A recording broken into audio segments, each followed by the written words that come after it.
So this is where I met Commander X.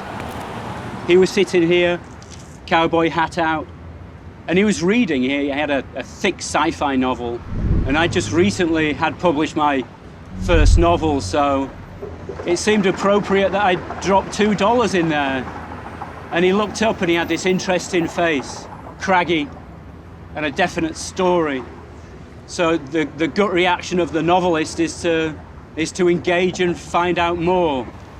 But little did I know that I was about to fall into the quicksand of hackers, of anonymous, and the beautiful randomness of life.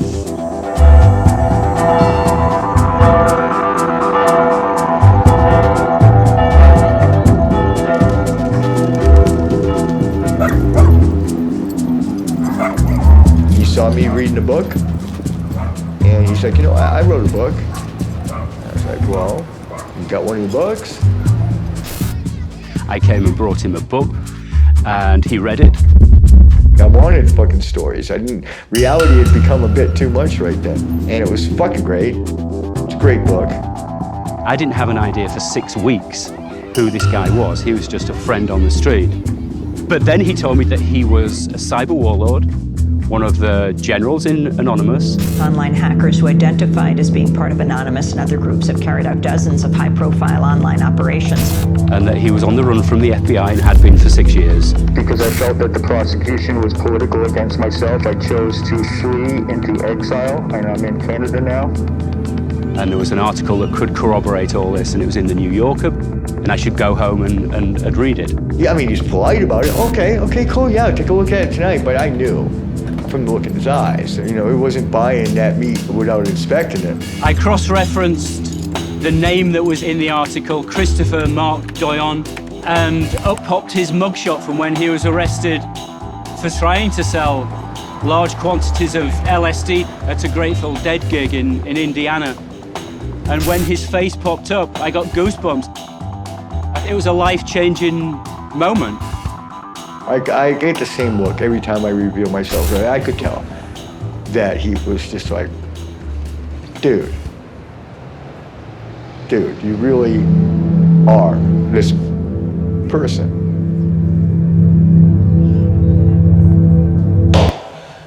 So let's bring us to today. Today? Today! Well, today they're making a fucking movie about my life. I've been called cyber terrorist, but I have to laugh right now at the fucking very idea. What is an information terrorist? Please, I mean, can somebody help me with that? How can I terrorize people with the truth? Commander X had a knack for being at the beginning of these movements, being right there. We're information activists just trying to make our world a bit freer and a little better. He is smart, he is articulate, and his words have power that most people's do not. That's dangerous to the power elite. We fight bad guys and tyrants wherever we find them. He was very divisive. Some people loved him, some people hated him. He was a distraction at best, I think, of times. He would type in all caps, you know what I mean? Like, he was a guy who commanded attention. If there's anyone who did the most to take that edge between absurdity and awe-inspiring and just fucking ram it over to the fucking absurdity part, it was Commander X. Look, this is a war. I mean, straight up, this is a war. I think there's like an entertainer in him. I mean, he likes to tell stories. He likes to kind of take you into a whole world, and sometimes you don't know how much of that is exaggeration. You have to put a person behind the mask. People want stories. So Commander X did make a good story.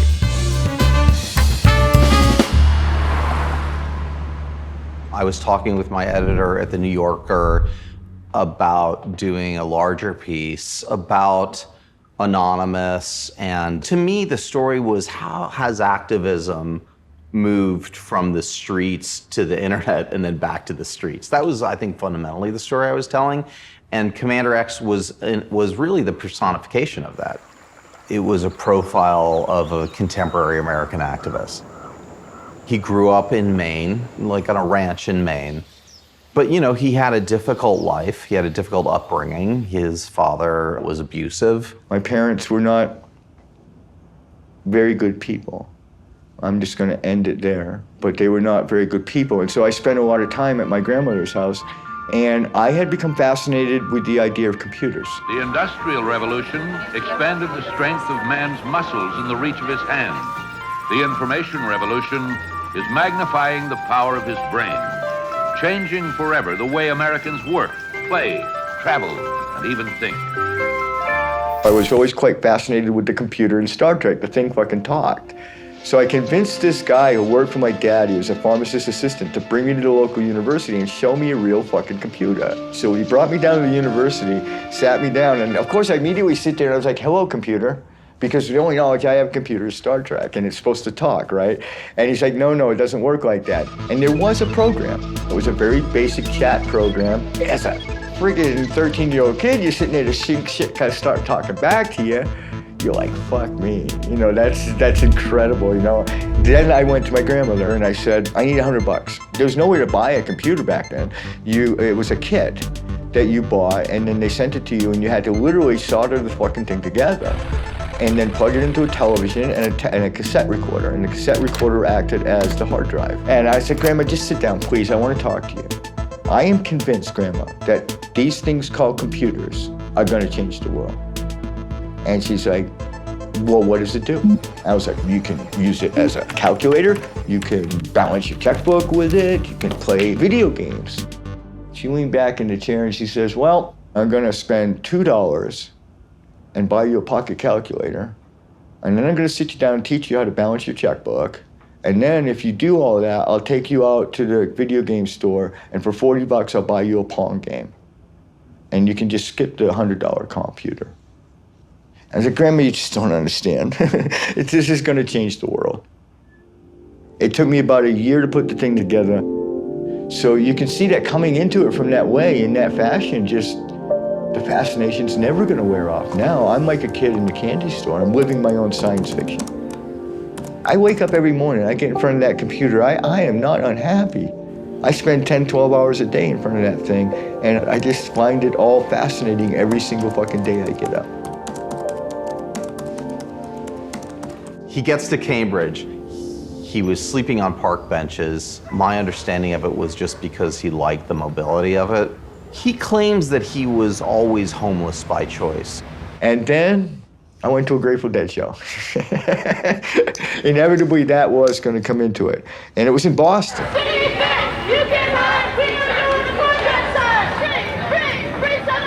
And I ran across an anti-apartheid protest. I stopped. I hung out with people. I smoked some pot.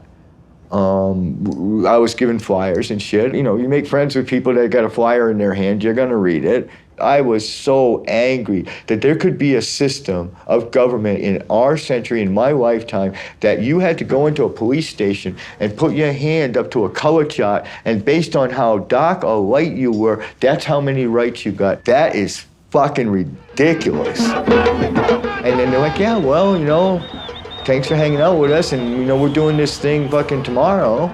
They got me really good with the whole hanging out with me and smoking some weed thing, because, you know, being a solitude kind of kid, anybody that made me feel like I was their pal, you know, they got the time of day. And, you know, of course I had to do other things. I went to a lot of rock shows back then. I had to make a living, and I did that at rock shows. Not only am I not ashamed, but I'm somewhat proud of the fact that we sold really good LSD. We would go out and do a U.S. tour with the dad, and we would raise shit tons of money. And it just gelled more is all it did. I went to more Dead shows. I made more money. I went to more protests. Some dude with fucking cakey ass dreads, literally down to his knees, would sidle up to me and give me maybe a little piece of paper folded up like this in the passing crowd. And it would be the next ELF action, or the next ALF action, or the next protest against anti-apartheid. That's definitely the whole texture of the cloth, and it just gets woven tighter and tighter as I become more and more sucked into this idea of just permanent resistance to all this fucked up shit. The things like the Animal Liberation Front, the Earth Liberation Front, I did my tours of duty in both of those. And then eventually our little silly little hacker group that we called the People's Liberation Front, The PLF, we were more of like a little militia. We adopted these titles called Commander, and we'd all dress in camo when we went to protest and shit. And one day, my friend sat me down and said, look, we want to have a talk about something. A hacktivist group by the name of Anonymous had hacked the forums of the Epilepsy Foundation of America. And they had placed on the forum, on the front page, a animated GIF. These GIFs, these animated GIFs, they strobed very brightly, they strobed very fast. They could take an epileptic and cause him to have a seizure just from looking at it. 4 people went to the hospital across the country. And these people were literally harmed by hackers thousands of miles away, physically wounded. It sounds so funny on one level. I get the lulls, I get why they did it. They're still fucking dickheads. If you're out there today watching this movie, you're a piece of shit. He was a deadhead. Here's a guy who would like anti-apartheid protesters. He got busted supposedly for selling 300 hits of acid at dead shows. I mean, this is what he's coming out of. So this idea that these punks were trying to hurt people was upsetting. So he didn't have a great opinion of this anonymous, whatever it was. We can't let that fucking pass. These people need to either be brought to justice or at the very least fucking monitored to see what else they're gonna fucking do. So I was tasked with literally infiltrating Anonymous. I was to go in the IRCs, spend as much time as I could, make as much contacts, not to get these people busted. This was not some sort of law enforcement thing. I just want to know what these fucking people are up to, you know? So that's how I get into Anonymous.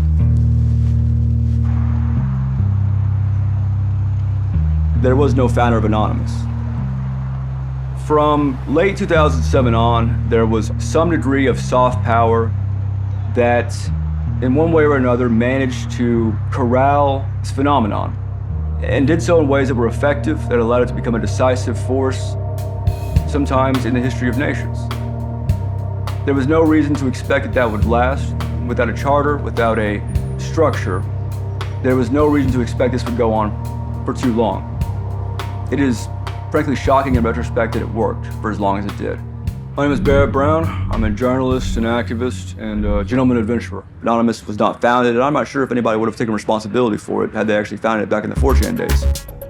The 4chan website, the image board that have been around since 2004, 2005, the primordial soup from which Anonymous eventually evolved. That was the crucible for Anonymous. So I don't think you can really understand Anonymous without understanding 4chan. There were message boards within 4chan. It was a forum for people on the internet to talk freely and openly about a variety of subjects. Then there was a board that was just the random board, /B, where you could talk about anything. That's where it became a bit more free form. And the idea was that your default handle was Anonymous. That was the name you were given. It was kind of like this hive mind of the internet. And so they started to do what they called raids, which was sort of like, hey, let's do like a little field trip on the internet, something fun and stupid. So they did, one of the famous ones was Habbo Hotel, which was this children's game, which they decided to infiltrate, have all these characters with afros. I think there was some like Nazi imagery. It was just about shock value and fun. Obviously offensive fun. I participated in some of these things, like some of this Second Life raids where they would don these bizarre, garish outfits and go around and wave giant penises, like at concerts they were having in Second Life and bomb furry nightclubs. I remember thinking like, the emergent organization that's going on here. This is a new dynamic that the internet has made possible. In a world where there's no more pioneer land, there's no more frontier, suddenly it was all frontier, every direction.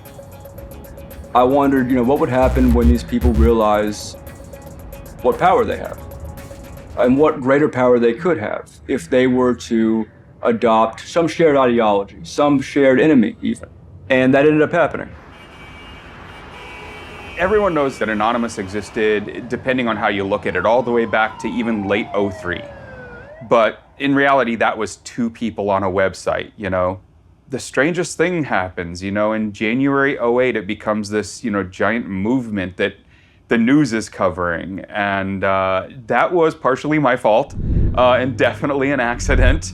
You know, I look back and I wish I could say, you know, I masterminded this amazing thing on purpose. No, I have no idea what I was doing, dude. On January 14th, 2008, up on 4chan, this video is posted of Tom Cruise being insane. Tom Cruise, Scientologist. Being a Scientologist, when you drive past an accident, it's not like anyone else. As you drive past, you know you have to do something about it because you know you're the only one that can really help. And another post comes saying the video is gone. And everyone's like, well, wait, why did that get taken down? That's Tom Cruise being insane. It's fucking funny. We decided that we're really good at doxing people. We're really good at getting their information and hunting people down, and use some connections to find the person who had the video. And by we, I mean a few of us who were on IRC, which is a chat system. We went and found the person who had uploaded that video and got their source, and we re-uploaded it. It was taken offline in like 30 seconds. Scientology at that point was watching YouTube for everything going by and like, got it again.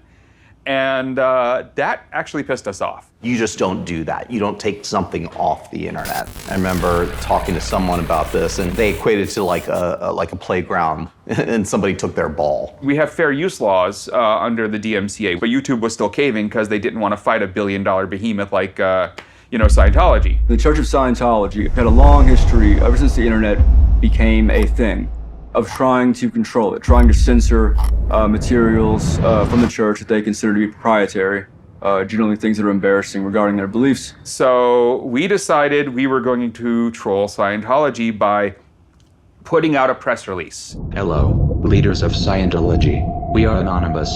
Over the years, we have been watching you, your campaigns of misinformation, your suppression of dissent, your litigious nature. It skirted the line between goofy and awe-inspiring. It happens to successfully veer towards awe-inspiring. Anonymous has therefore decided that your organization should be destroyed. This is ominous. Like, we're writing like, the internet is coming for you, get ready. We shall proceed to expel you from the internet and systematically dismantle the Church of Scientology in its present form.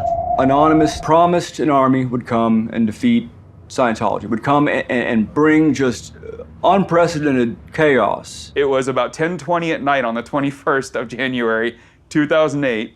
I don't remember my birthday half the time. I don't know why this one sticks so well, but that we uploaded this video. And I think if I'm lucky, 20, 30 people watch this video, find it funny. We are anonymous. We are legion.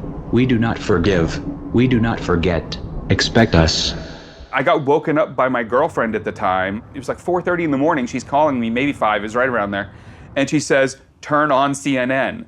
And I turned on CNN, and the video's on CNN. And I'm like, what is going on? You have nowhere to hide, because we are everywhere. And at that point, we're sitting there with 1 million views on the video, news reaching out trying to get a hold of us, Scientology paying big money to private eyes trying to find us, and an army kind of in front of us that are all going by the name Anonymous now. They promised an army. They didn't have it. But by virtue of making it clear, making it palpable, people wanted this army that would emerge from the internet and right wrongs.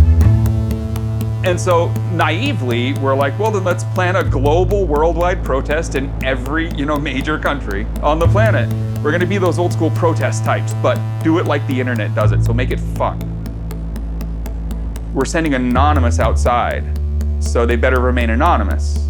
So we're gonna need to cover our faces. The media needs something they can show that's the ominous thing, right? So we had to give them a mask. It had to be available. So we actually spent the next about 25 hours calling comic shops, costume shops, and literally every single city we tried to call had Guy Fawkes masks in stock, sitting in back that no one was buying, that they had discounted because everyone thought after the V for Vendetta movie that 1 million of these would sell, and none did. And we're like, well, great, decision made. It's the only mask we can actually use. Everyone wants a romantic version of this story. No, it was because it was the only one that was available in every single town we were gonna be in. It was ominous.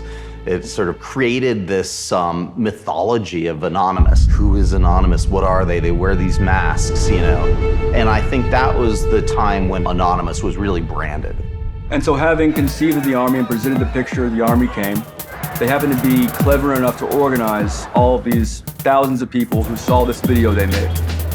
And so the army was materialized. The army showed up. This is what the internet would look like if it went outside. There were women, there were people of color, every race, there were young and old, there was everyone. And we just weren't expecting that. We were really expecting the young hackerish 4chaner guys to all show up and that to be our little group of 20 that stood on the corner for an hour. And instead, all these other people showed up and it was great. And that's how Anonymous first became a decisive force. You have a thing now. What do we do with this? It had only been built for fighting Scientology. In reality, its whole goal was actually just to screw with them for a week. You know, again, this being so off the cuff and so completely accidental, every step of it, we didn't expect this to keep going. The Scientology protests at that time was funny as hell. And that's what eventually sold me on them. They really were turned out to be people that were authentic. So I'm hanging out with these people, and like I said, the vast majority of them, I have to admit, were good people. At that point in the story, there's just one of those cathartic moments that's about to happen for really everybody. And that was the release of the Collateral murder video.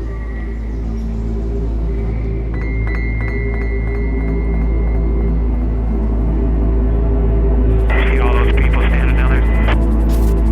Fucking break. Hotel 26 is screening floor 20 have individuals with weapons.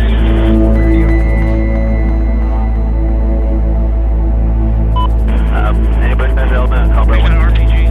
Alright, we got a guy with an RPG. Coming to fire. Light them all up.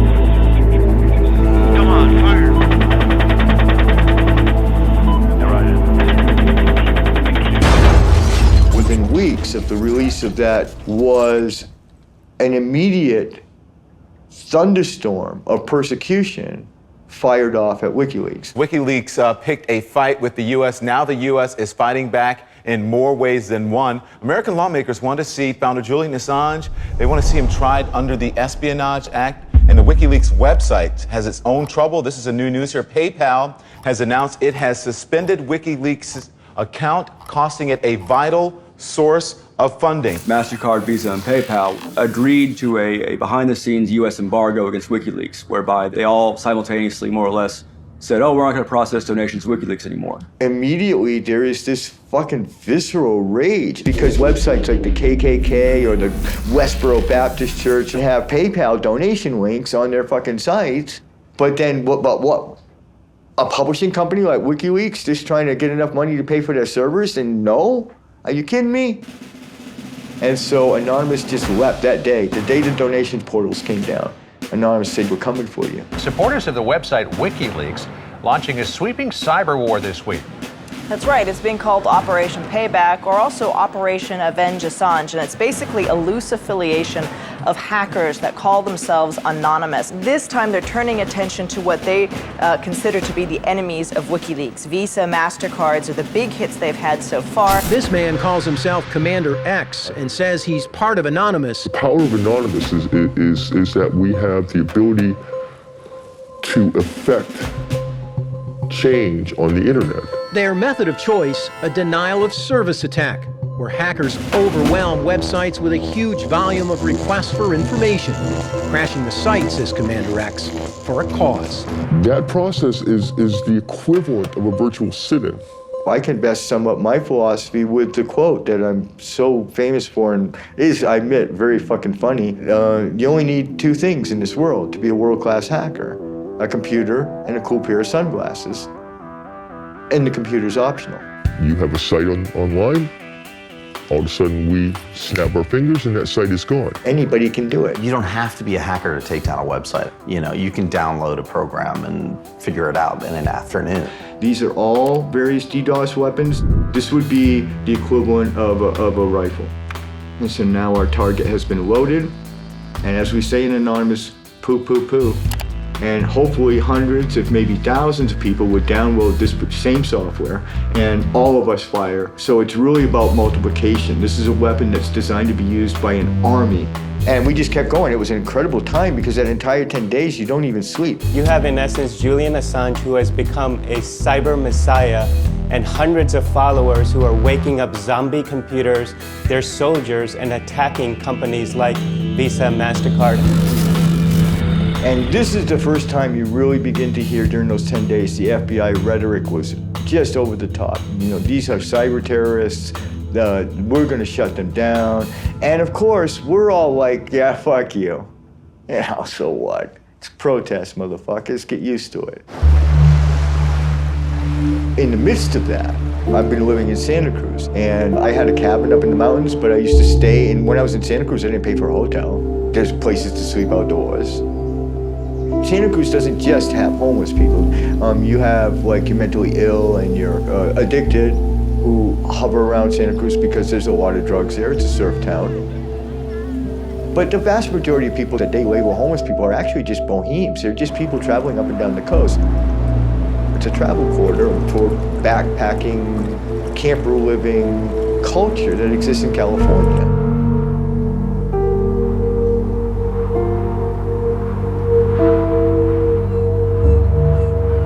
You will not make it illegal for a man to fall asleep on the fucking grass and give him a ticket and even put him in fucking jail. And when that doesn't pass muster in court, you make a law against people covering up with a blanket at night when they're asleep.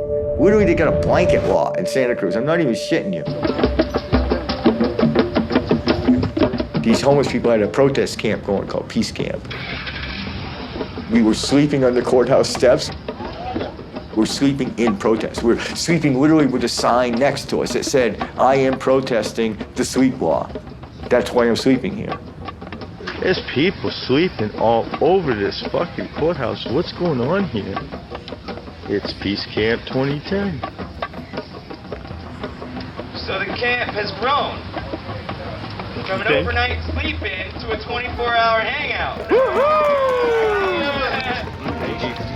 We're stars, man. Peace Camp 2010. They can't get enough of us. We are the media darlings.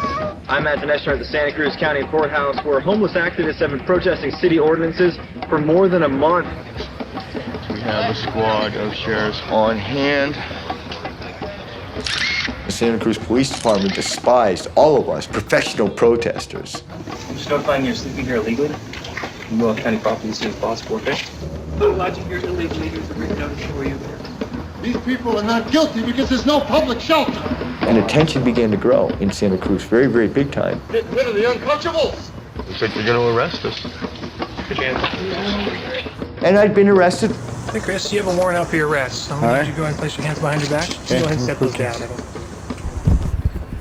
Nobody had any clue that this scraggly guy with a long red beard and everything is like one of the most notorious hackers online. With the name Commander X.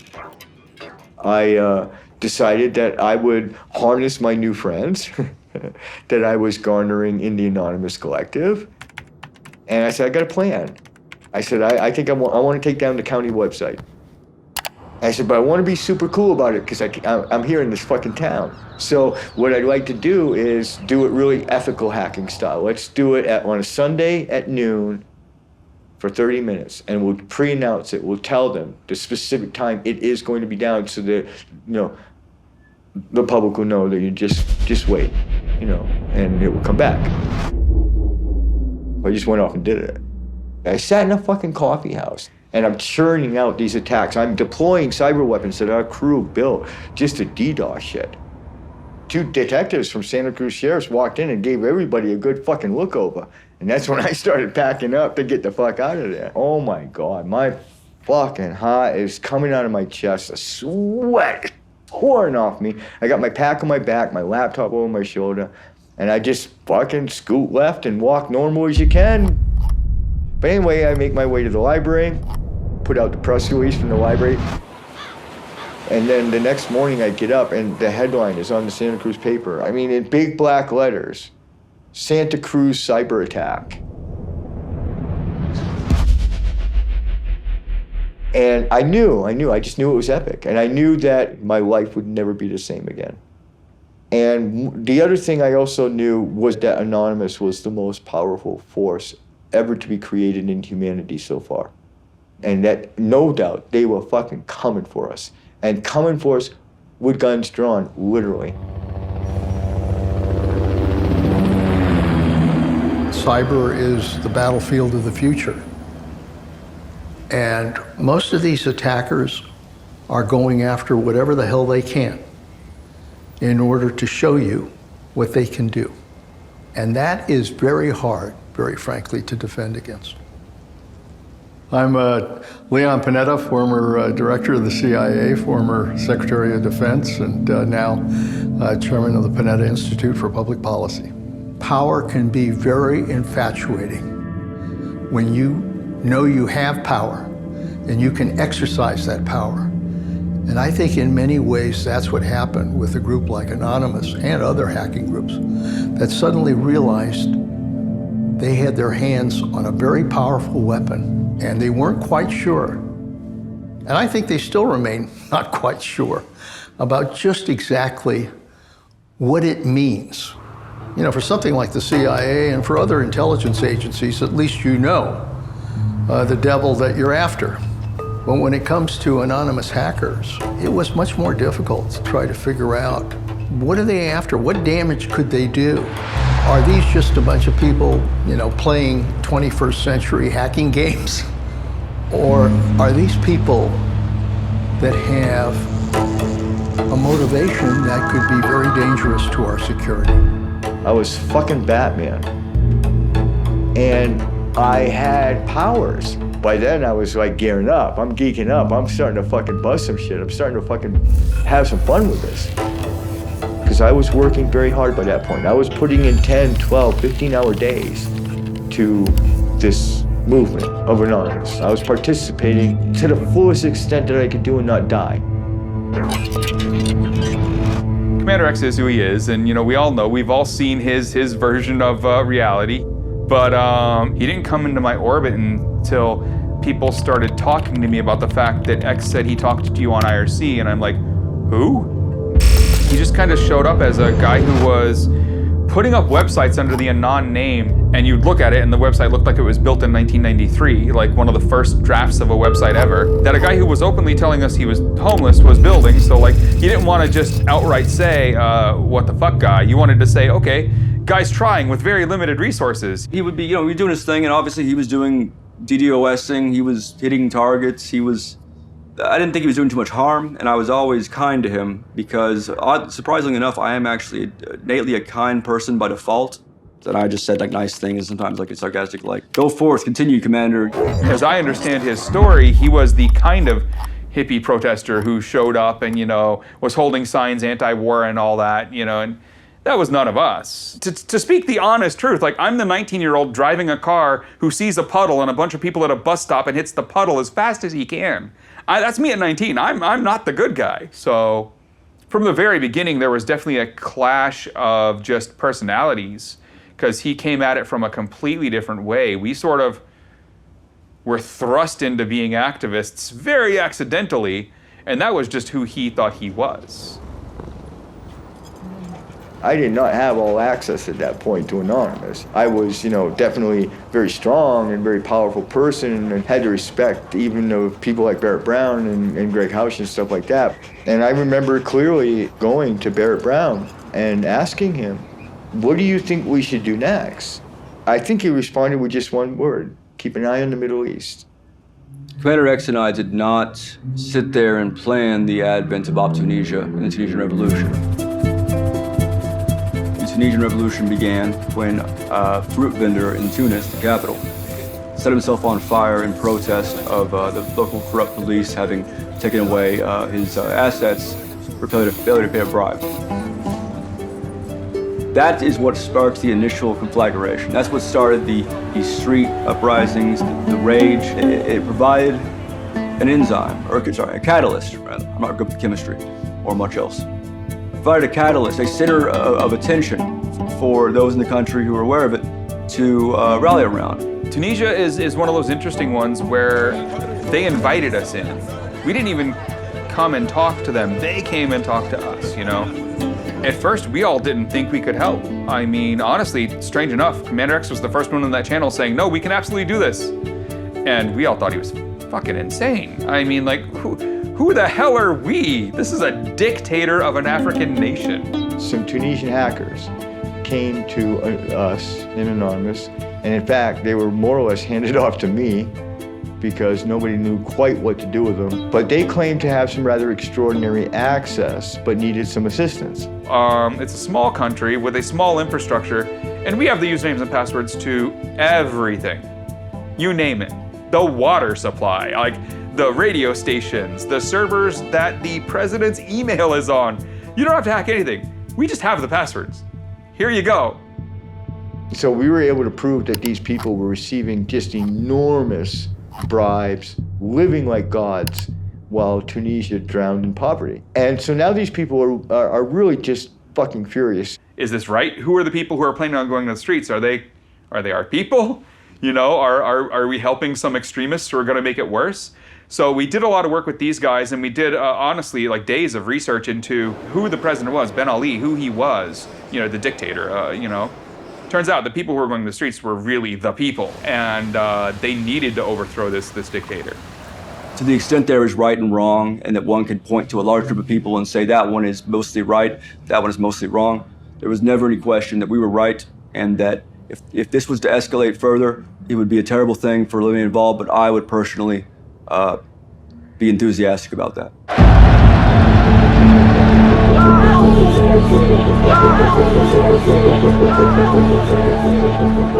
I mean, you look at it and you think, what could hackers do? But you'd be surprised at how important it is to keep communication from city to city.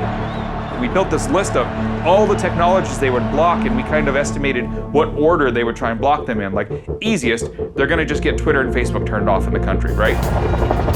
So we put proxies up and fed them to all the people in the major cities as soon as these start working, access them this way.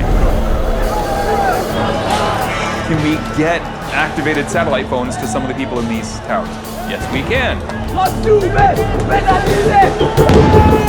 It keeps going from there to like 7 layers of communication. So when the internet goes down, then when the cell phones go down, we can keep handing them a new way to keep in contact. This is all unraveling in hours and days. It's breakneck speed.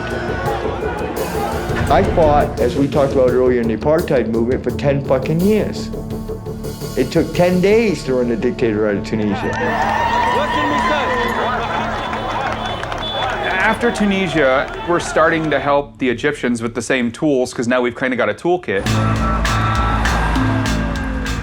We're really beginning to define skill sets that specifically apply to these street revolutions. One of the things we had done there was we knew the internet was going to get cut pretty easily. So our preparedness for that was we had gotten dial-up ISPs, old school 90s level modems mailed into Egypt. So if the internet got completely cut but the phones were still working, they could dial into the internet. We turned the internet back on in Egypt 3 times.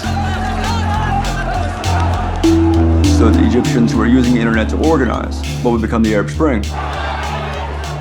Oh my God, we are having geopolitical impact. We're saying who's gonna fucking rule in this world and who isn't. None of these were our protests when you look at any of the stuff we did during the Arab Spring. None of them were our ideas. This is a revolution for the sincere people of this country. They're the ones that want to make the change. They're the ones that will make the change. They're the true heroes of this country. People showed up, asked for our help. It turned out it was things we could do, so we did it. And then I went back to building some plumber's website the next day. I mean, I think we came out of the Arab Spring pretty convinced we were all fucking gods. Commander X is definitely a victim of his own ego at this point. Was Commander X on the ground in the square in Tunis, in the capital, getting shot at? No, there were people on the ground risking their lives. They could have possibly done this without us. We could not have done it without them.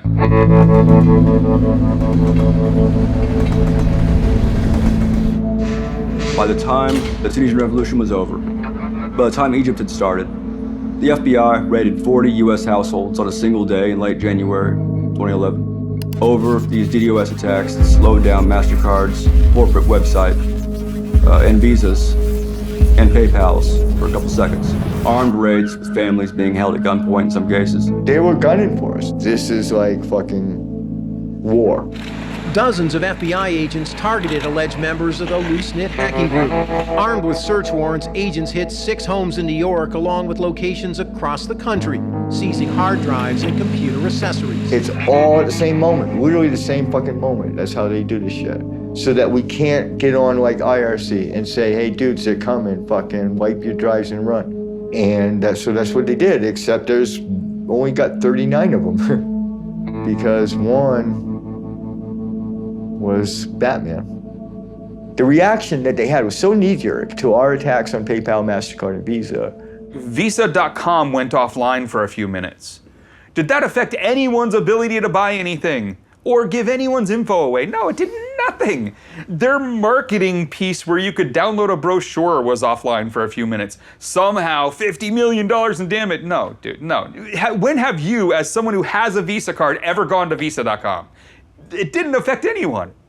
And it was down for 5 minutes, but they tried to get people, you know, to go to prison for it. MasterCard's website was offline for a couple hours, but again, that was their fault. Their shit was really badly built. But again, very clearly, nobody uses those sites to do their transactions. Those sites are advertising. You know, what does it take to get a case indicted these days? A couple mil in Bitcoin and extortions and things like that. Whereas, you know, what did it take a case to get indicted in 2010? The low orbit ion cannon. By nature, it's a joke. Like the thing says pew pew on it. It's by nature, it's a joke. And, you know, a joke will get you prison in 2010. My name's Jay Lederman. I'm a criminal defense attorney. I do a lot of underdog work. I do a lot of stuff that people won't touch because they're worried it's at too high or too clandestine a level that men in, you know, black Escalades are gonna pull up and what have you, and that shit doesn't happen. That's come on. Don't tell them that though, because then I miss out on all my fun. I sent out a series of tweets that I would represent some righteous hacktivists busted in my hood. Meaning California. So in our general mailbox, the next day there was a message from them. It said, I'm Commander X, and you know, I am the Commander X, not just Commander X, I am the Commander X. And he thought they were looking for him for the potential Santa Cruz DDoS. They consider that unauthorized access. And he thought that things were going down very quickly. Or going to be going down very quickly for him.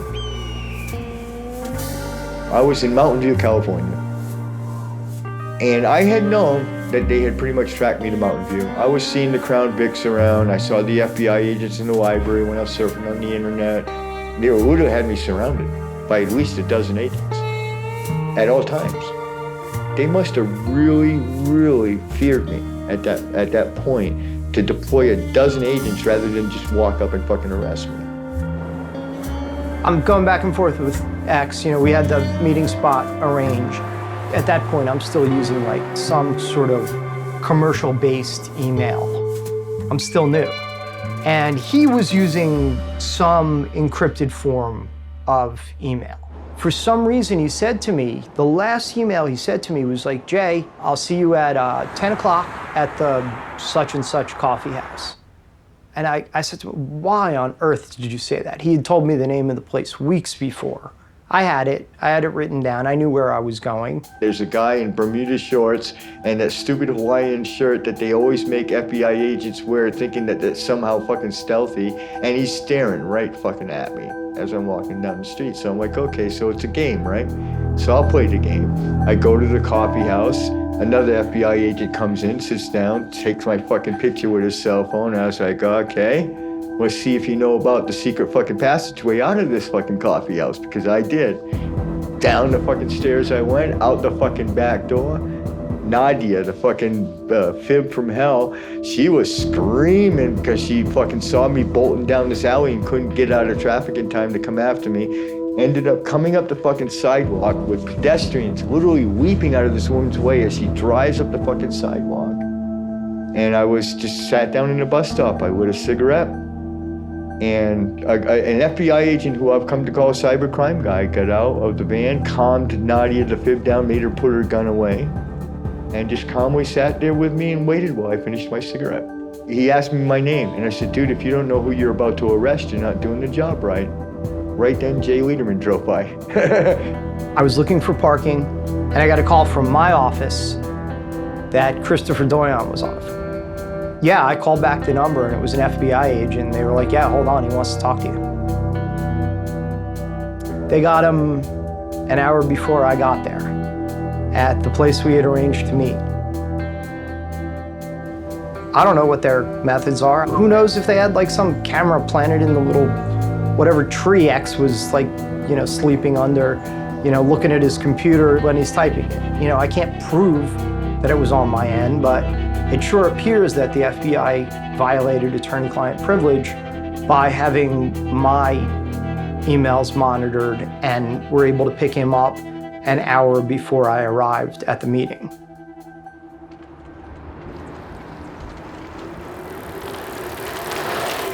At that point, I went through a couple of days of court hearings to determine exactly what the fuck they were gonna do with me.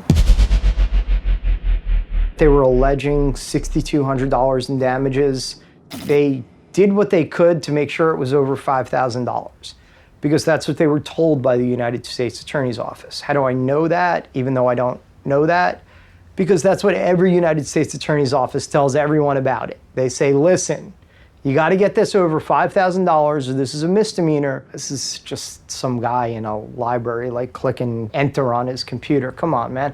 It's like, what's this worth? And that's what ultimately happened with PayPal. It was, you know, be good for 18 months and we'll dismiss all of these. Of course, he could have gotten 15 years. So I was released on bail. It's a mistake, tactically on their part. You had me and you let me go. And so of course I went back to the fucking war. I'd like to state for the public record that this press conference is being held against the advice of my legal counsel. X is good at giving attorneys ulcers. Me, I'm ulcer proof. I work fine. This document alleges that I am the notorious hacker activist known to the world as Commander X. I am Commander X. Well, I don't know. You try to tell him to shut up. See how that works. The indictment further alleges that I am in association with the global internet freedom movement known as Anonymous.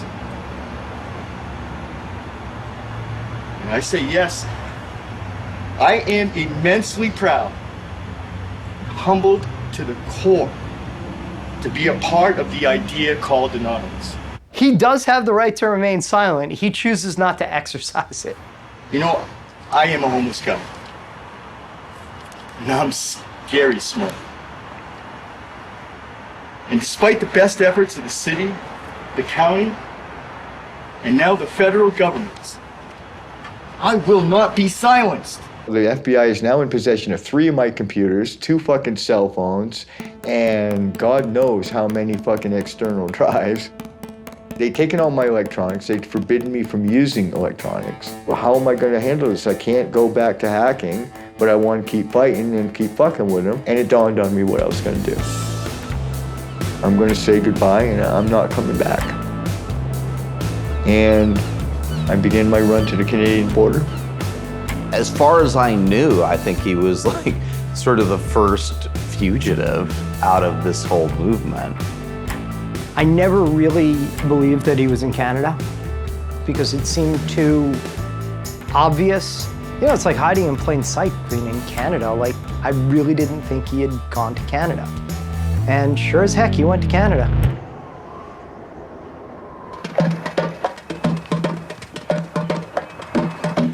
If you want to call me a terrorist, I've got no problem with that. But I would ask you, who is it that's terrified?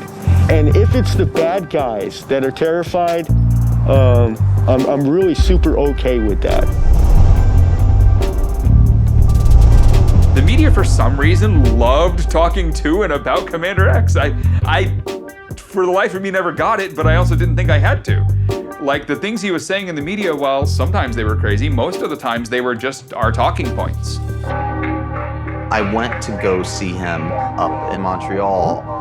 Whenever you heard interviews with somebody anonymous, they treated it like, you know, you were some like troll that had run out of a cave and you're all pixelated and all of that. But like, here was a guy who kind of looks like an older hippie guy, and that put a face on something that had been faceless to a lot of people. But I think it was in that moment too when he really became even more ostracized within the subculture of anonymous, because the one thing you weren't supposed to do was to distinguish yourself really as an individual and put a face on something that's faceless. A lot of accusations have been levied at him about what literally is referred to as fame whoring. And they're not entirely wrong. I mean, he obviously wanted it. He literally named himself Commander. His own version of the story, you know, very much says that he came in and was, you know, helping to make things better and, There were certainly people who just felt that Commander X didn't deserve to have a feature in the New Yorker about him. It was that line in the New Yorker, but I forgot who said it, but it was like, you know, I really got sick of Commander X when he started comparing himself to Batman. That is a line that if it is said about you, if it is written about, if it is something that everyone agrees with, if it could be uttered in truth, should be enough. But let me go further. He was an albatross, he was an anchor on all of our necks. he would claim that like actions were being taken that weren't being taken at levels that just we weren't working at that time. His alias is Commander X, and in some recent interviews, he's made some startling claims.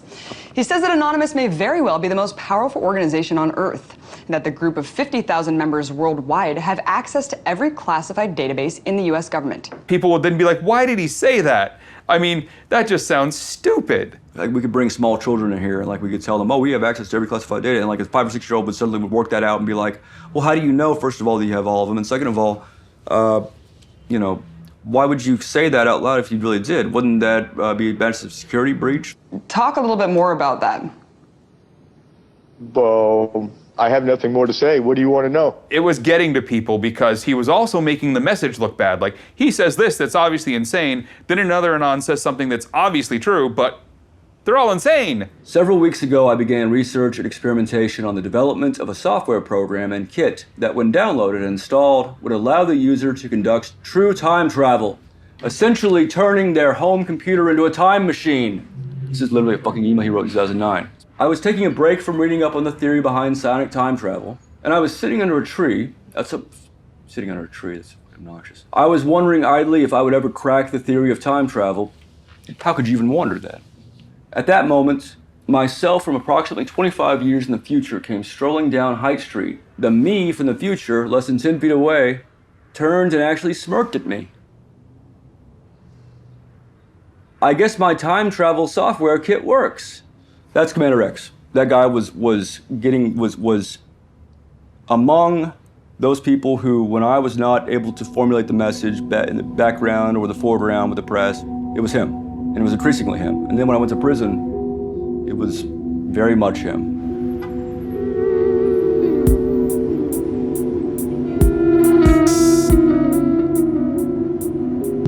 The FBI raided me on March 6th, 2012. Raided my apartments first, found I wasn't there, which was by design.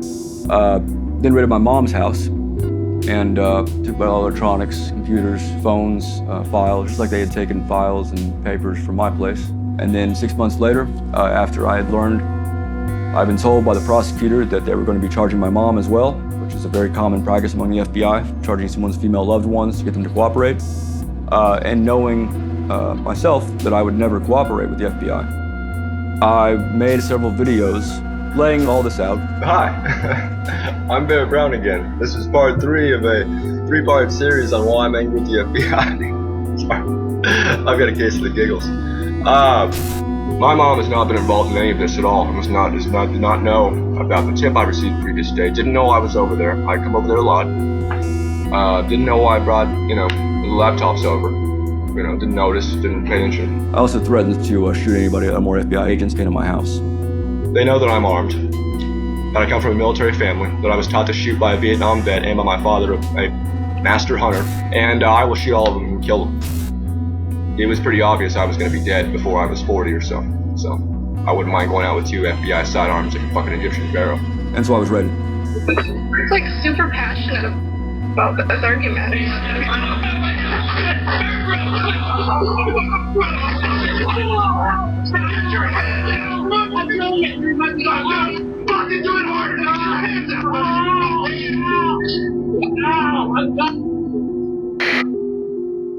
Oh, is Barrett getting fucking raided by the FBI?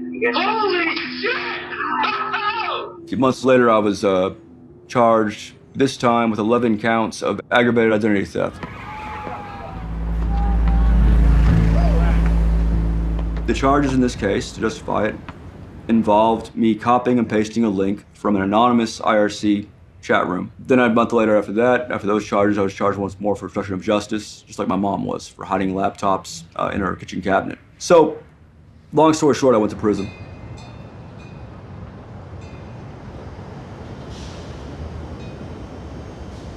If America is supposed to be the bastion of liberty around the world, how do I even end up here in Mexico? How does shit like this even happen? The Computer Fraud and Abuse Act is one of the worst punished statutes out there, in that the amount of time you can get in relation to the harm caused is astounding. Yeah, okay, I'm a criminal. What I face now is 12 years in prison. This is hanging over his head, as does an absconding charge now. So now on top of the 12 is added another 7. So we're now talking about 19 years, and I, in prison, do not have that long to live. So it's a life sentence. And for me, that's the line in the sand.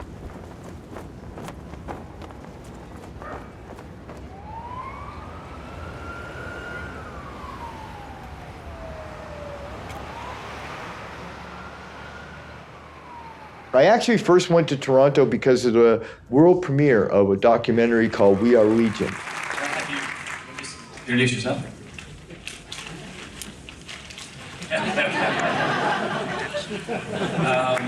All right. I first met X at an Occupy protest in Oakland at the height of the Occupy movement, and at that point he was homeless. He was he's clearly living on the streets. He was attracted to the movement because of its activist potential. I have stood upon the mountaintop known as Anonymous and looked down on a world inflamed with revolution. I saw him again when he was homeless in Toronto, and he was, Toronto is not an easy place to be homeless. And, he wasn't doing well. He wasn't doing well. No country should be allowed to stifle dissent to the point where people are committing suicide and people are fleeing their own country, never to return. I mean, think about the decision I made. I'm never going home. Something about the city made me feel like it would be a very awesome place for me to take a bit of a break and maybe blend in. I'll settle here. Seems all right. And so I met Ian Thornton when he was just walking down the street. As a recently turned storyteller, this was gold dust. I mean, there was no master plan to do anything with it, but viscerally, this is the sort of thing that a storyteller dreams of. Truth being weirder than fiction, this had to be investigated. Almost every person who I've ever revealed myself to while I was on the run all said the same thing. Why did you tell me? Why would you do something that stupid? And Ian, too, asked me, why would you do that? And it's simply because I needed the help. So this, for several years, was the bedroom of Commander X. And quite uncannily, someone has been using it as a bedroom. He slept with his laptop underneath his head. He would wrap it in bubble wrap, particularly during the winter, make it watertight. And then if he were disturbed during the night, at least his laptop was under his head. And he'd get up every morning, he'd go to the coffee shop, and that's where he'd start his electronic warfare and mischief and intrigue. He helped me write the books because I didn't have an agent. I didn't have a lawyer. I didn't have a publisher. You know, he gave me safe houses whenever I needed them, hotel rooms, Airbnbs. He had a cottage out by the lake. He knew what my goals were, which was to find asylum. We went through some incredible experiences where we really thought I was going to Iceland for a minute. And then it didn't pan out. We thought for a moment, quite seriously, I might be going to Russia. And that didn't pan out. Thank you. Thank you very much, everybody. And then Trump got elected. Sorry to keep you waiting, complicated business. Donald Trump had already made himself a rabid enemy of the Mexican people and the Mexican government. We will build a great wall along the southern border. And Mexico will pay for the wall. You can use my walls. We will never pay for that fucking wall. Trump had really ratcheted up the tension between the two countries. And when you're looking for asylum, this is what you're looking for. It's a political hack. You're essentially looking to pit two nation states against each other for the sole purpose of creating a tiny bubble of freedom for yourself. So Mexico is looking really in play here. The big problem, of course, is geography, right? I've got to go back into the United States of America. And do I really want to go back from being a political dissident in exile in Canada to being a fugitive, both boots on the ground? And so I produced a 30-page PDF and called Ian to the coffee house. I said, so what do you think? And he said, you're not going to actually do this, right? And I was like, yeah, I think I'm going to do it. I said, well, I want to help. And so that was born Operation Golden Eagle. Golden Eagle, for those not maybe up to speed, is the national bird of Mexico. They made a nice code name. I secretly contacted Barrett Round, and I said, do you want to come with me, dude? You want to get out? When I won't go to Mexico with you, when I'm, to leave a country that I have increasingly come to despise, it means I don't like you and don't think much of your planning ability. And his decision was no. How many times do you have to flee the country? I just want to do it once.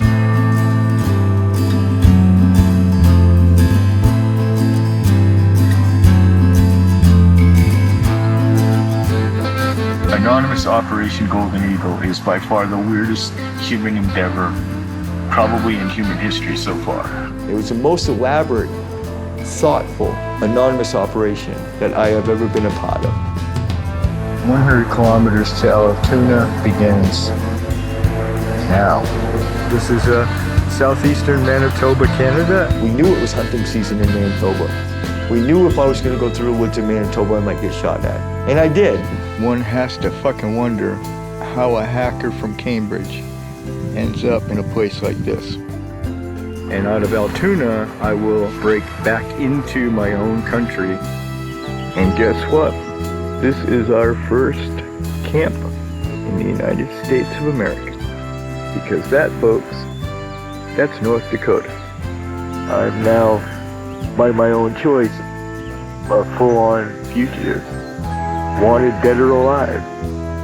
How do you like them apples? I'm actually taking a cab right out of Pembina, straight to Grand Forks. From Grand Forks, I'm catching a Greyhound all the way to El Paso. All the way to what we call in this operation the exit node, which is El Paso. El Paso is the city that I'll stage my exit out of America. If something's gonna go wrong, it's gonna go wrong on these 15 kilometers, where some cop jacked me up way the fuck out here because I can't explain what the fuck I'm doing out here. Bullet casings. People are out here shooting.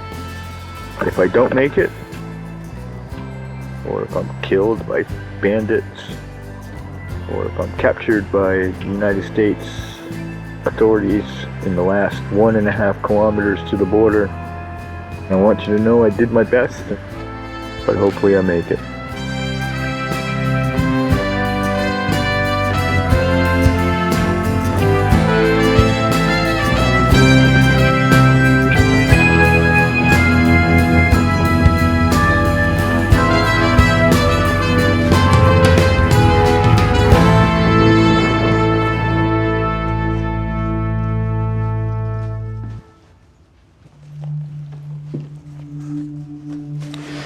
I have no idea. I have very little idea what's in here.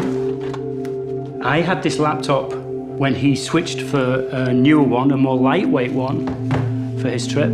He wanted to be far more streamlined, and this was the stuff that he left. Oh, geez, look at this. This is World War I stuff.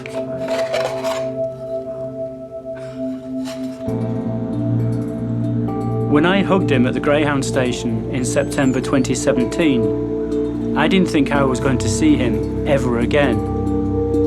But I will be surprising him in Mexico City on Guy Fawkes Day.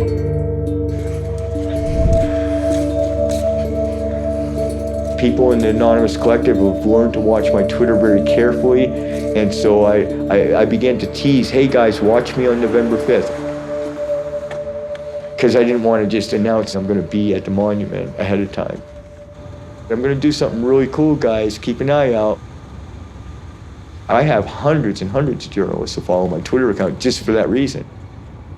Well, we're on our way to the Million Mask March in Mexico City, just to remind the people in power that we're still here, we're still Legion, we're still everywhere, and we never forgive, we never forget. No beef! No beef! Since 2013, actually, we've been doing Million Mask Marches. It galvanizes everyone who thinks they associate with Anonymous all on one day. Streets! Oh, streets! Sort of celebrate how much we've grown over the last year, meet other Anons. And if that's kind of cathartic, that's a pretty big thing for an Anon, because we don't get to meet each other very often. There's a lot going on here in Latin America. There's a lot of tension. There are people in the streets of Chile, Ecuador, Bolivia, Venezuela. They are marching against their government, and all of those protests in Latin America have at least the potential of overthrowing their government. So if the culture is generally speaking in a revolutionary mood, that's a really big sign that today could be good and even bigger than normal. I would not be at all even marginally surprised to see 2000 could be even bigger.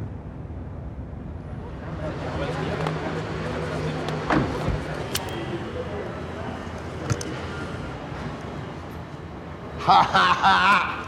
Look at this, you. Okay, come on, get him in the truck. Get him in the truck, quick. We gotta get out of here. We gotta go. We'll talk on the way. Let's go. God, dude, look at you. You brought a mask, right?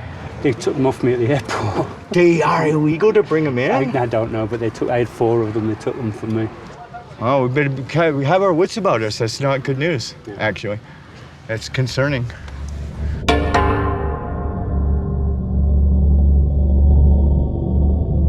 Dude, how do I keep ending up at all these icons of revolution? Like, I literally live like a block away with a rooftop view of the fort where the entire Mexican Revolution began. It's like a fucking shrine.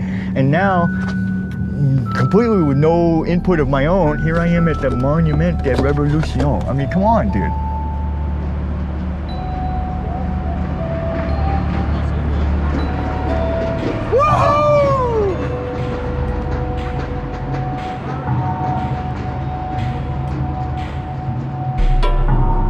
Is a Million Mask March, Anonymous Million Mask March, and Anonymous has always supported Julian. So all over the world, Julian supporters decide to show up on this day, on November 5th, and wear a Julian mask instead of Anonymous mask. Julian Assange expuso corrupción de gobiernos mundialmente, también expuso crímenes de guerra de todo el mundo. También expuso las corrupciones que existen entre las corporaciones y por todo esto ha sido perseguido, ha sido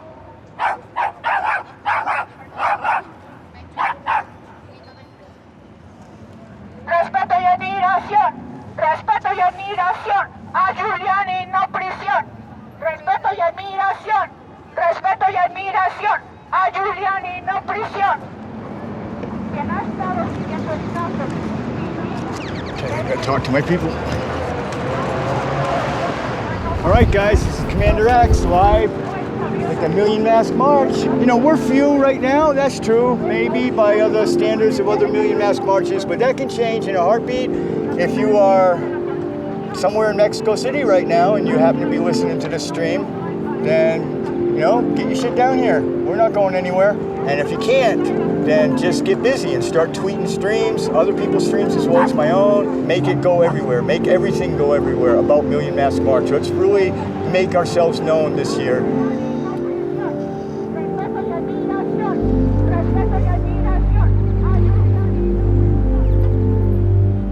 Your life is completely used to this. Mine wasn't. So when we started to live our adventure, I was doing stuff that was completely foreign to me and was scary. And the crescendo was when you cut your way into Mexico. You know, I started out with a great idea, and then it was sort of like flying at 100 miles an hour off a cliff in Juarez.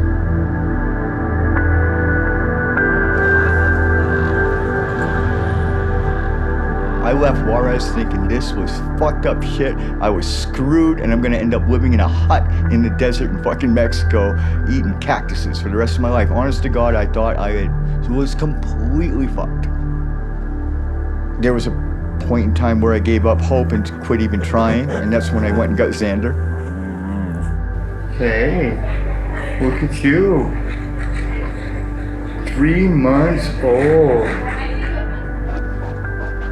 That was the moment when I was gonna just leave this mortal spear, or mortal coil, as they say. This is Xander's first Christmas on planet Earth. Oh, look at the size of that fucking bone, buddy. I decided to give it one more fight with, like, literally the last bit of me left. It's a weird thing, and I mean, thank God it turned around, I guess, right? And I didn't cash out. I guess, really, you kind of got to thank my dog for that. I mean, really, how weird is it the world might end up getting saved by a fucking dog?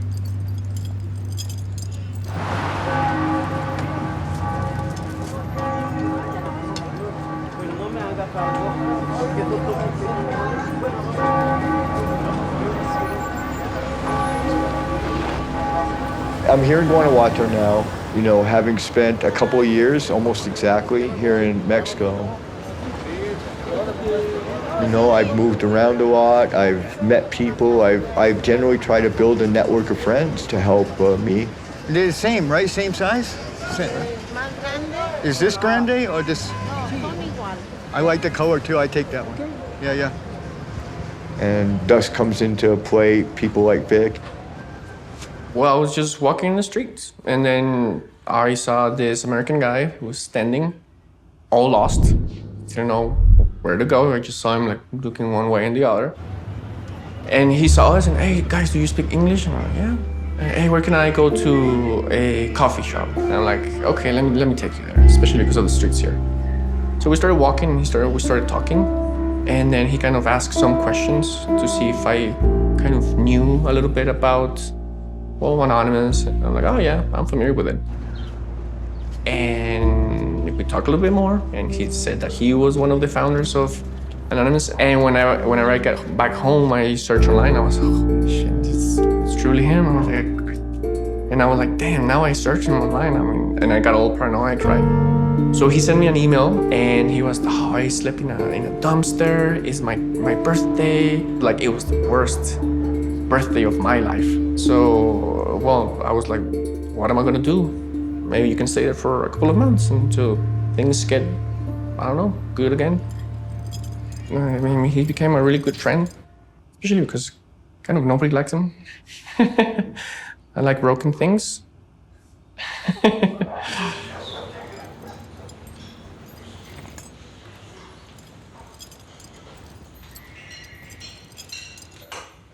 Es como parte de nuestras vidas, entonces nos ocupamos de él, nos ocupamos como de lo que necesita. Cuando se acerca contigo, te tiene una hora platicando con él y contándote sus historias y creo que necesita a veces alguien como que lo escuche y que se ocupe de él, entonces me gusta hacer como esa parte. Make sure they don't get fucked up. I'm broke and I needed to sell some books to make grocery money. There it is. Yes. Alrighty. A herd of fucking stampeding turtles. We're off. Most of my friends were not actually aware of any of this. I was just the eccentric American who lives in Guanajuato. Nobody knew anything about me, and so I felt that it was incumbent upon me to let them know that, hey, actually, I got the secret. And I mean, I tried to put myself in their shoes for a moment and think, wow, what if I found out that Vic was like friggin' Batman? You know, that's the kind of level of revelation this is. You know, you got a really serious secret life here that nobody knew about. Creo que estuvo bien lo que hizo en algún momento, creo que fue algo importante y significativo para él y para otras personas, pero creo que ahora él tiene como que hacer otro tipo de cosas, ¿no? Ocuparse de él mismo, de su perro, de su vida, cosas que a lo mejor no tuvo tiempo de hacer después y ahorita podría, porque necesita. My goal is to confront the Mexican government, surrender to their authority, and make my case for asylum, because in this country, I have the right to do so. As an underground, as a dissident, I've lived amongst you. And I've had a very normal life. I mean, I've been so fucking happy here. And that normalcy is just a taste of what I hope that I can have if the government of Mexico will do the right thing. They will let me stay here in this country, in your country. And if fate will allow me to remain in this city, that's what I want to do for the rest of my life. Is Commander X on the run for a good reason?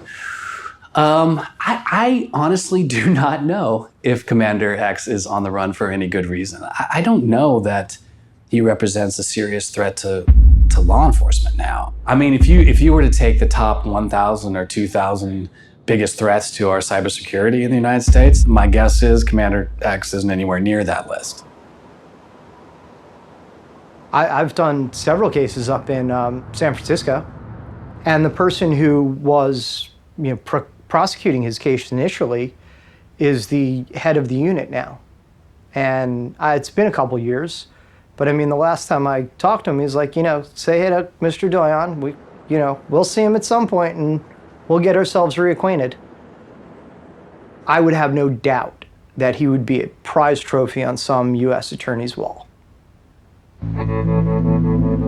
There is so much that is inexcusable that what happens to all of us, starting with that incident with the 40 U.S. raids by the FBI. 40 homes raided by armed FBI agents over a incident that slowed down a corporate website for a few seconds. There are a lot of people, especially a lot of media, who have said that those arrests really led to an end of Anonymous and very much a slowdown of hacktivism. But what it more did was drive it a little more underground here in the US and cause people to realize that they needed to actually, be anonymous a little better. I would remind any cognizant human being who considers himself a citizen of a democracy driven by informed consent, when someone like me is targeted or someone else, a whistleblower, is targeted, we are not the ultimate target. The public is the ultimate target. It wasn't to fuck with me. It was to prevent you from being able to act as a citizenry, which no one in this community, the intelligence community, the DOJ, the FBI, no one considers you and your informed consent to be a proper thing. If you don't understand that that's a subject matter here, you are not a citizen. You're part of the problem. I've heard all the arguments, and I understand this is about freedom of information, et cetera. But the reality is that we're also dealing with something that could be very dangerous. For example, when the Russians, used cyber to come after our election systems in 2016, did they cross a line? because that was a bold attack. We don't know the answer to that. And at some point, I think we need to have that dialogue about what are some of the rules of the game here when it comes to cyber. Because if we just sit back and say to hell with it, we should let everybody do their own thing, at some point we're going to pay a hell of a price. Hopefully you guys can see the stream okay. I'll turn it back around for me. Thank you for tuning in this morning. Hopefully, like I said, everything will turn out okay. I have my legal paperwork with me.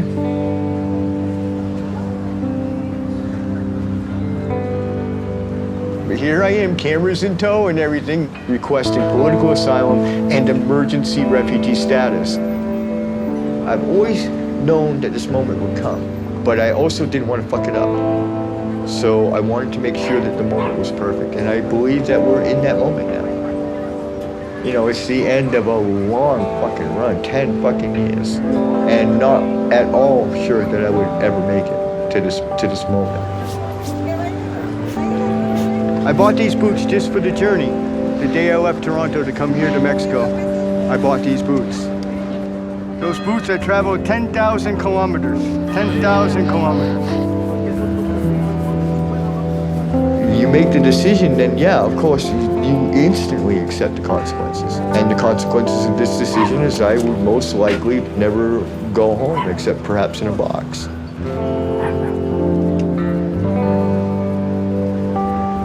My goal originally was to keep fighting and not get caught. I'm still fighting and I'm not caught. And I'm this close to victory. And this time in a very permanent, final way. You're not fucking gonna drag me back in chains. End of conversation.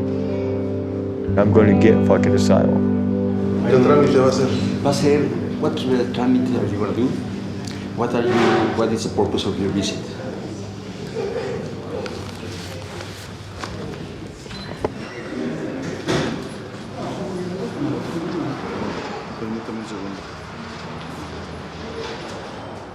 And now being 99% sure that we got our ducks in a row and the things are in place that need to be in place. And I will be, I believe shortly, surrendering myself to the authority and the sanctuary and the safety of the Mexican government.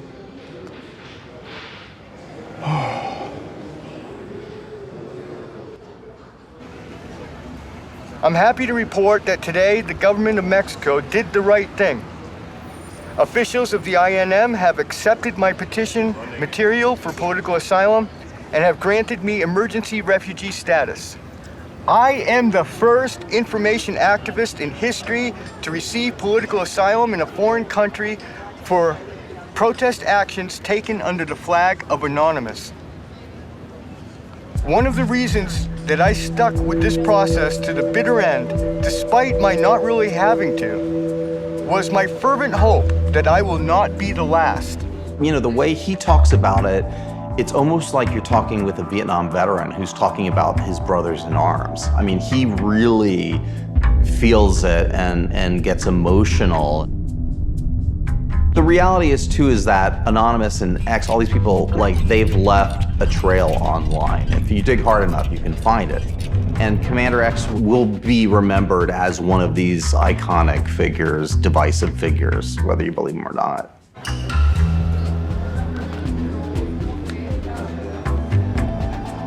Yeah, well, now that he's almost Mexican, but not speaking Spanish, it's gonna be very hard for him. Hi, how are you? I'm fine, thank you. You? Oh, you have English, thank you. Oh, yes, a little. Oh, you have more than I have Spanish. One burrito, one latte. Okay. Perfecto, thank you so much. This is gonna be a lot of fun. Like watching him, like getting a job, being stable, having routine, like work. I think it's gonna be even harder than getting the residency.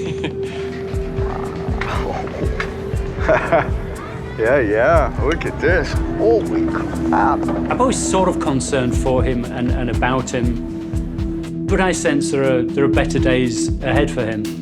He's now a bona fide, or he feels like a bona fide human being again. He has a piece of paper from a government with his picture on it. And even for an anarchist and a maverick and a rebel such as he, That seems to make him feel somewhat whole again. As for him and his activism there, who knows? Vamos a saludar a mi amigo Pancho Villa. Que le vaya muy bonito. Hasta luego. I don't know, like his personality is kind of like a big fuck the system, a big I don't want to be part of this.